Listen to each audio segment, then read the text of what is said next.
ಯಾವ ಯಾವ ಸೆಕ್ಷನ್ ನಡಿ ಸ್ನೇಹಮಯಿ ಕೃಷ್ಣ ಅರೆಸ್ಟ್? ಸ್ನೇಹಮಯಿ ಕೃಷ್ಣಗೆ ಸಿಗುತ್ತಾ ಜಾಮೀನು? ಇಲ್ಲ ಕಷ್ಟ ಆಗತ್ತಾ? IT 66 C and D BNS 335 336 ಯಾವ ಸೆಕ್ಷನ್ ನಡಿ ಕೇಸ್? ಏನೆಲ್ಲ ಆರೋಪಗಳಿದಾವೆ? ನಿಮ್ಮ ಅಶ್ವವೇಗ ನ್ಯೂಸ್ನಲ್ಲಿ ಎಕ್ಸ್ಕ್ಲೂಸಿವ್ ಮಾಹಿತಿ. ಸೆಕ್ಷನ್ಗಳು ಕೂಡ ಬಹಳ ಮುಖ್ಯ ಆಗುತ್ತೆ. ಇನ್ನು ಸ್ನೇಹಮಯಿ ಕೃಷ್ಣ ಅವರ ವಿರುದ್ಧವಾಗಿ ಯಾವೆಲ್ಲ ಸೆಕ್ಷನ್ಗಳ ಅಡಿಯಲ್ಲಿ ದೂರು ದಾಖಲಾಗಿದೆ ಅನ್ನೋದು ಕೂಡ ಬಹಳ ಮುಖ್ಯ ಆಗುತ್ತೆ. ಸೆಕ್ಷನ್ಗಳ ಮೇಲೆ ಡಿಪೆಂಡ್ ಆಗುತ್ತೆ ಜಾಮೀನು ಸಿಗುತ್ತಾ ಇಲ್ವಾ ಅಂತ. ಐಟಿ 66 ಸಿ ಆಗಿರಬಹುದು ಅಥವಾ ಸಾಕಷ್ಟು ಸೆಕ್ಷನ್ಗಳು ದಾಖಲಾಗಿದೆ. ಇನ್ನು ಯಾವ ಸೆಕ್ಷನ್ ನಡಿ ಏನೆಲ್ಲ ಆರೋಪ ಇದೆ? ನಿಮ್ಮ ಅಶ್ವವೇಗ ನ್ಯೂಸ್ನಲ್ಲಿ ಎಕ್ಸ್ಕ್ಲೂಸಿವ್ ಮಾಹಿತಿ. ಸ್ನೇಹಮಯಿ ಕೃಷ್ಣ ಅವರ ವಿರುದ್ಧವಾಗಿ ಸಾಕಷ್ಟು ಸೆಕ್ಷನ್ಗಳು ದಾಖಲಾಗಿದ್ದಾವೆ. ಹಾಗಾಗಿ ಜಾಮೀನು ಸಿಗೋದು ಸ್ವಲ್ಪ ಕಷ್ಟ ಅಂತ ಹೇಳಬಹುದು. IT 66 C and D BNS 335 336 340 ಅಡಿಯಲ್ಲಿ ಕೇಸ್ ದಾಖಲಾಗಿದೆ. ಇನ್ನೊಂದು ಕೇಸ್ಗಳ ಆಧಾರದ ಮೇಲೆ ಬೇಲ್ ಸಿಗೋ ಚಾನ್ಸಸ್ ಇರುತ್ತೆ. ಮೊದಲಿಗೆ ವಿಚಾರಣೆಯನ್ನ ಮಾಡ್ತಾರೆ. ವಿಚಾರಣೆಯನ್ನ ಮಾಡಿ ಕೆಲವೊಂದಿಷ್ಟು ಮಾಹಿತಿಯನ್ನ ಪಡ್ಕೊಳ್ತಾರೆ. ಜೊತೆಗೆ ಕೆಲವೊಂದಿಷ್ಟು ಸೆಕ್ಷನ್ಗಳು ಕೂಡ ಈಗ ದಾಖಲಾಗಿದೆ ಸ್ನೇಹಮಯಿ ಕೃಷ್ಣ ಅವರ ವಿರುದ್ಧವಾಗಿ. ಐಟಿ 66 ಸಿ ಅಂಡ್ ಡಿ ನೀವು ಕೂಡ ಗಮನಿಸ್ತಾ ಇದ್ದೀರಾ. ಐಟಿ ಸೆಕ್ಷನ್ ಆಗಿರಬಹುದು, ಐಟಿ ಸೆಕ್ಷನ್ 66 ಡಿ ಅಂದರೆ ಆನ್ಲೈನ್ನಲ್ಲಿ ಏನು ಮೋಸ ಮಾಡಿರ್ತಾರೆ ಅವರ ವಿರುದ್ಧ ದಾಖಲಾಗುವಂಥ ಕೇಸ್. BNS ಸೆಕ್ಷನ್ 335 ವ್ಯಕ್ತಿಯ ರೂಪದಲ್ಲಿ ತಾನು ಬೇರೆ ವ್ಯಕ್ತಿ ಮಾತನಾಡುವಂಥದ್ದಾಗಿರ್ಬೋದು ಅಥವಾ ಅವರ ಧ್ವನಿಯನ್ನ ಯೂಸ್ ಮಾಡ್ಕೊಳ್ಳೋದಾಗಿರ್ಬೋದು, ಆ ಒಂದು ಕೆಲಸವನ್ನ ಮಾಡಿದ್ರೆ ಈ ಒಂದು ಸೆಕ್ಷನ್ ದಾಖಲಾಗುತ್ತೆ. ಇನ್ನು BNS ಸೆಕ್ಷನ್ 340 ಅಂದರೆ ಕಳ್ಳತನ ವಂಚನೆಯ ಕೇಸ್ಗಳು ದಾಖಲಾಗುತ್ತೆ. ಐಟಿ ಸೆಕ್ಷನ್ 66(3) ಗುರುತಿನ ಕಳವು ಅಂದರೆ ಒಬ್ಬ ವ್ಯಕ್ತಿಯ ಒಂದು ಐಡೆಂಟಿಟಿ ಏನಿದೆ ಆ ಒಂದು ಐಡೆಂಟಿಟಿಯನ್ನ ಕಳ್ಳತನ ಮಾಡೋದು. ಈಗ ಒಂದು ವಾಯ್ಸ್ ಆಗಿರಬಹುದು ಅಥವಾ ಅವರ ಒಂದು ಮುಖಚಹರೆ ಆಗಿರಬಹುದು, ಅದೆಲ್ಲವನ್ನು ಕೂಡ ಕಾಪಿ ಮಾಡ್ಕೊಳ್ಳುವಂಥದ್ದು.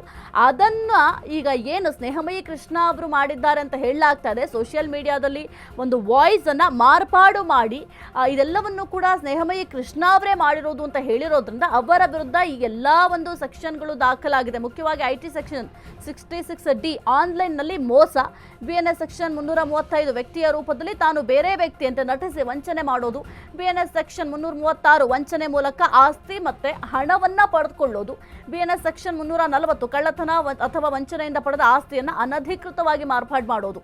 ಇಷ್ಟೂ ಪ್ರಕರಣಗಳು ಕೂಡ ಈಗ ಸ್ನೇಹಮಯಿ ಕೃಷ್ಣ ಅವರ ವಿರುದ್ಧವಾಗಿ ಸೆಕ್ಷನ್ಗಳು ದಾಖಲಾಗಿರೋದ್ರಿಂದ ಬಹುತೇಕ ಈ ಒಂದು ಜಾಮೀನು ಸಿಗೋದು ಡೌಟ್ ಅಂತ ಹೇಳಬಹುದು. ಆದರೆ ಸ್ಟೇಷನ್ ಬೇಲ್ ಕೂಡ ಸಿಗೋ ಚಾನ್ಸಸ್ ಇರುತ್ತೆ. ನೋಡಬೇಕಾಗುತ್ತೆ ಏನಾಗುತ್ತೆ. ಜಾಮೀನು ಸ್ಟೇಷನ್ ಬೇಲ್ ಸಿಗುತ್ತಾ ಅಥವಾ ನ್ಯಾಯಾಲಯಕ್ಕೆ ಹೋಗಬೇಕಾಗತ್ತಾ? ಒಟ್ಟಿನಲ್ಲಿ ಈಗ ವಿಚಾರಣೆ ಯಾವ ರೀತಿ ಸಾಗ್ತಾ ಇದೆ ಅನ್ನೋದ್ರ ಮೇಲೆ ಇದೆಲ್ಲವೂ ಕೂಡ ಡಿಪೆಂಡ್ ಆಗುತ್ತೆ. ಮೊದಲಿಗೆ ಈಗ ಸ್ನೇಹಮಯಿ ಕೃಷ್ಣ ಅವರನ್ನ ಅರೆಸ್ಟ್ ಮಾಡಿರೋದ್ರಿಂದ ಸಾಕಷ್ಟು ವಿಚಾರಣೆಯನ್ನ ಮಾಡ್ತಾರೆ. ಮುಖ್ಯವಾಗಿ ಈಗ ಆನ್ಲೈನ್ನಲ್ಲಿ ಏನು ಮೋಸ ಮಾಡಿದ್ದಾರೆ, ಬೇರೆಯವರ ವಾಯ್ಸನ್ನು ಮಾರ್ಪಾಡು ಮಾಡಿದ್ದಾರೆ ಅಂತ ಏನು ಹೇಳಿದ್ದಾರೆ, ಈ ಒಂದು ವಿಚಾರವಾಗಿ ಫಸ್ಟ್ ಪ್ರಸ್ತಾಪವನ್ನು ಮಾಡ್ತಾರೆ. ಈ ರೀತಿಯಾಗಿ ಆರೋಪವನ್ನು ಮಾಡಿದ್ದೀರಾ, ಅದಕ್ಕೆ ನಿಮ್ಮ ಬಳಿ ಸಾಕ್ಷಿ ಏನಿದೆ? ಜೊತೆಗೆ ಈಗ 1.5 ಕೋಟಿ ಲಂಚವನ್ನು ಪಡ್ಕೊಂಡಿದ್ದಾರೆ ಮುಂಬಡ್ತಿ ಪಡಿಲಿಕ್ಕೆ ಅಂತ ಹೇಳಿದಿರಲ್ಲ, ಅದಕ್ಕೆ ಏನು ಸಾಕ್ಷಿ ಇದೆ? ಯಾವ ಆಧಾರದ ಮೇಲೆ ಈ ರೀತಿಯಾಗಿ ನೀವು ಆರೋಪವನ್ನು ಮಾಡಿದ್ರಿ? CS ಶಾಲಿನಿ ರಜನೀಶ್ ಅವರ ವಿರುದ್ಧವಾಗಿ ಲಂಚವನ್ನು ಪಡ್ಕೊಂಡಿದ್ದಾರೆ ಅಂತ ಅಂದರೆ ಲಂಚವನ್ನು ಪಡ್ಕೊಂಡಿದ್ದು ನೀವು ನೋಡಿದ್ರಾ? ನಿಮ್ಗೆ ಯಾರಾದರೂ ಬಂದು ಹೇಳಿದ್ದಾರಾ? ಎಲ್ಲ ಆಯಾಮಗಳಲ್ಲೂ ಕೂಡ ಎನ್ಕ್ವೈರಿಯನ್ನು ಮಾಡ್ತಾರೆ. ಕೇವಲ ಅವರು ಒಂದು ಆರೋಪ ಮಾಡಿದ್ದಾರೆ ಅಂದ ಮಾತ್ರಕ್ಕೆ ಅವರ ಆರೋಪವೇ ಸರಿ ಅಂತ ಹೇಳಲಿಕ್ಕೆ ಸಾಧ್ಯ ಆಗೋದಿಲ್ಲ. ಅವರು ಏನಾದರೂ ಸುಳ್ಳು ಹೇಳಿದ್ರೆ ಅದನ್ನು ಕೂಡ ದಾಖಲು ಮಾಡ್ಕೊಳ್ತಾರೆ. ಮೊದಲಿಗೆ ಸ್ನೇಹಮಯಿ ಕೃಷ್ಣ ಅವರು ಹಿಂದೆ ಕೊಟ್ಟಂತಹ ಸ್ಟೇಟ್ಮೆಂಟ್ ಜೊತೆಗೆ ಈಗ ಏನು ಸ್ಟೇಟ್ಮೆಂಟ್ ಕೊಡ್ತಾರೆ ಅನ್ನೋದು ಕೂಡ ಅಷ್ಟೇ ಮುಖ್ಯ ಆಗುತ್ತೆ. ಅದೆಲ್ಲ ಹೇಳಿಕೆಗಳನ್ನು ಕೂಡ ದಾಖಲು ಮಾಡ್ಕೊಳ್ತಾರೆ. ಮತ್ತೆ ಈಗ ಏನು ಮೈಸೂರಿನಲ್ಲಿ ಶೋಧ ಕಾರ್ಯ ನಡೀತಾ ಇದೆ ಸ್ನೇಹಮಯಿ ಕೃಷ್ಣ ಅವರ ಮನೆಯಲ್ಲಿ, ಅಲ್ಲಿ ಏನೆಲ್ಲ ದಾಖಲೆಗಳು ಸಿಗುತ್ತೆ ಅನ್ನೋದು ಕೂಡ ಬಹಳ ಮುಖ್ಯ ಆಗುತ್ತೆ. ಒಂದು ವೇಳೆ ಇವರು ಮಾಡಿರುವಂತಹ ದಾಖಲೆಗಳಿಗೆ ಪೂರಕವಾಗಿ ಏನಾದರೂ ಡಾಕ್ಯುಮೆಂಟ್ಸ್ ಲಭ್ಯ ಆಗುತ್ತಾ?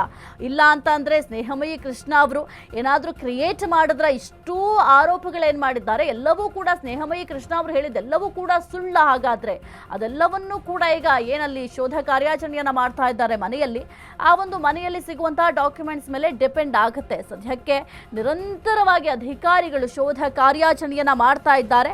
ಆ ಒಂದು ಸಂದರ್ಭದಲ್ಲಿ ಕೆಲವೊಂದಿಷ್ಟು ದಾಖಲೆಗಳನ್ನ ವಶಪಡಿಸ್ಕೊಂಡಿರ್ತಾರೆ. ಇನ್ನೊಬ್ಬರಿಗೆ ಬೇಕಾದಂತಹ ದಾಖಲೆಗಳ ಹುಡುಕಾಟವನ್ನು ಕೂಡ ಮಾಡ್ತಾ ಇದ್ದಾರೆ. ಇನ್ನು ಸ್ನೇಹಮಯಿ ಕೃಷ್ಣ ಸಾಕಷ್ಟು ವಿವಾದಗಳಿಂದ ಹೆಸರುವಾಸಿಯಾದವರು. ಸ್ನೇಹಮಯಿ ಕೃಷ್ಣ ಅಂತಂದ್ರೆ ಮೊದಲಿಗೆ ನಮಗೆ ನೆನಪಾಗೋದು ಮೂಡಾ ಪ್ರಕರಣ. ಅದೆಷ್ಟೋ ಜನಕ್ಕೆ ಒಂದು ಮೂಡಾ ಪ್ರಕರಣದಿಂದ ಸ್ನೇಹಮಯಿ ಕೃಷ್ಣ ಯಾರು ಅನ್ನೋದು ಗೊತ್ತಾಗಿದೆ, ಸಾಮಾಜಿಕ ಕಾರ್ಯಕರ್ತರು.